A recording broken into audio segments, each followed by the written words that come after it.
Hello, my name is AJ Sims, and I'm an admissions counselor for UC Santa Barbara. I'll be talking to you all about the opportunities available to you if you do decide to attend our amazing university. And so this presentation, we're going to go over majors, the colleges, research opportunities, resources on the campus, student life, and then we're going to end with the admissions related information. So some quick information before we go into majors. UCSB is the middle child of the UC system based off of where we are physically located, along with a number of students on campus, so about 26,000 students.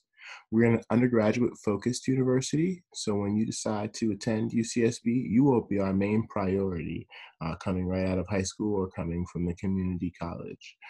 We are 18-to-1 student to faculty ratio, and then there are about 17,000 registered bikes on our campus. So we are primarily a biking school. That's how most folks get around UCSB.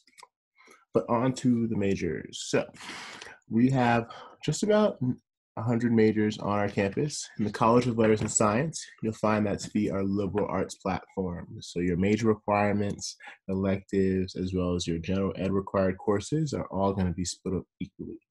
Students in that college can double major. We have many students who have multiple minors on the campus, but it's important to know that you can come in undeclared.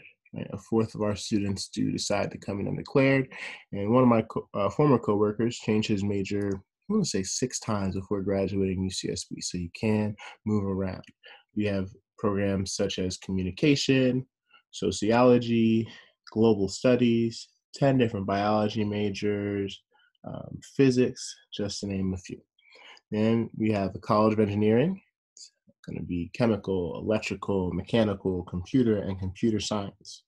UCSB has the smallest engineering college in the UC system, so you get a lot of personalized attention, like coming to our campus and doing engineering.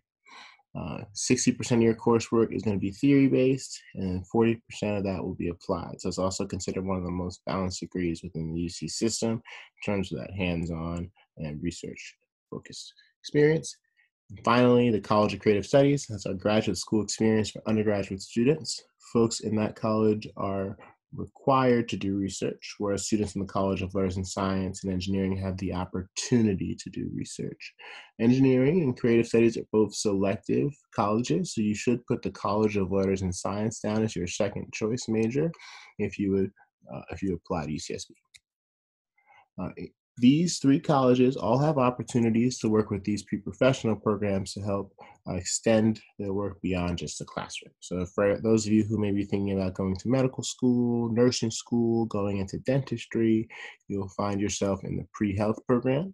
For the pre-law program, folks who may be thinking about going into law school, technology management program would be our business program, or for those of you who are thinking about entrepreneurship. We have students in all majors, dance, theater, global studies, classics in these pre-professional programs. And beyond just working at these pre-professional programs, as I mentioned before, we are an undergraduate focused university. So you can work with our professors on their research through the Faculty Research Assistance Program, or find opportunities to create your own research through IRCA, Undergraduate Research and Creative Activities Program, or the McNair Scholars Program. Now, when it comes to being a UCSB student, there are a number of resources that you are paying for that you should absolutely utilize, most housed in the student resource building. This is a photo inside of that building.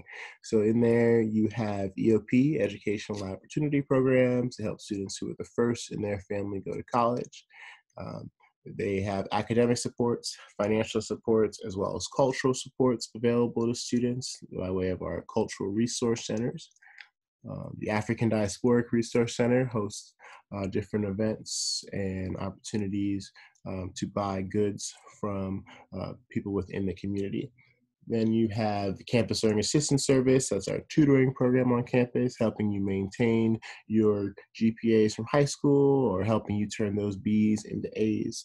And then the last resource that I'll mention that's in here will be the DSP, Disabled Students Program, to help students with physical or learning disabilities. And you can either work for DSP, helping students who may have those physical or learning disabilities, or if you need those resources, you can provide the proper documentation. The last resource, counseling and psychological services, so CAPS. So for folks who have mental health concerns, or for folks who just want to use their massage chairs, right? These are all really wonderful resources that you'll be paying for if you attend UCSB, and it's really important that you take of those opportunities, right? So talking about living on campus, we are a residential campus. All 4 years are guaranteed to live on campus if you would like to. The first 2 years will be in the residence halls. The second 2 years will be in the apartments. Folks really love living on campus. As you can see, 82% of our students do decide to either live on campus or within 1 mile of the campus. And with such a strong community, you'll find there are a number of campus organizations. We are a Division I campus for those of you who may play sports, but we have things like the Quidditch team, we have a cappella groups, we have cultural organizations, there's a barbecue club, right? So ways in which you can find community in your various interests. And if you were able to treat all these opportunities as check marks to a perfect college experience, you can be like these 3 students who have now graduated and have moved on into some really impressive careers. For those of you who may be thinking about going into graduate school, right, there are opportunities for you to help you along the way. As I mentioned before, doing research with faculty, the McNair Scholars Program. We do a lot of talks on campus for various careers, right? And you are a Gaucho for life, so that alumni network will help support you in finding those different opportunities. Now, when it comes to the admissions process, we're looking at your A through G courses, 10th, 11th grade years, and then the other part of your review will be your non-academic review, excuse me. So activities and awards, clubs you're a part of, the leadership experiences that you may have, any commitments that you may have to your community, both cultural or religious, right? You can talk about those things in your personal insight questions. So you'll get to take a look at those insight questions. You'll pick from those 8 questions, the 4 that you can best use to represent yourself. This is going to be your interview with the university, right? And so our application is going to open up in August, and November 1st through the 30th. That's when you can actually press the submit button for UCSB. Now, I know this is a lot of information, and so I'm going to first say, welcome home, right? I really hope you enjoyed this presentation. Hope you see yourself here. We can definitely talk more about how you can be admitted, but this is a really phenomenal community that you should be a part of. It's a really great experience to have living in the Santa Barbara area and just enjoying that community. If you would like to see more from our community, you can check out UCSB Life Instagram account.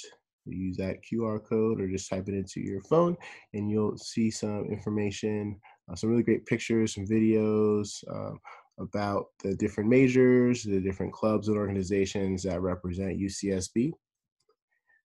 For anyone who may have any questions about our campus, please don't hesitate to contact me at aj.sims@sa.ucsb.edu.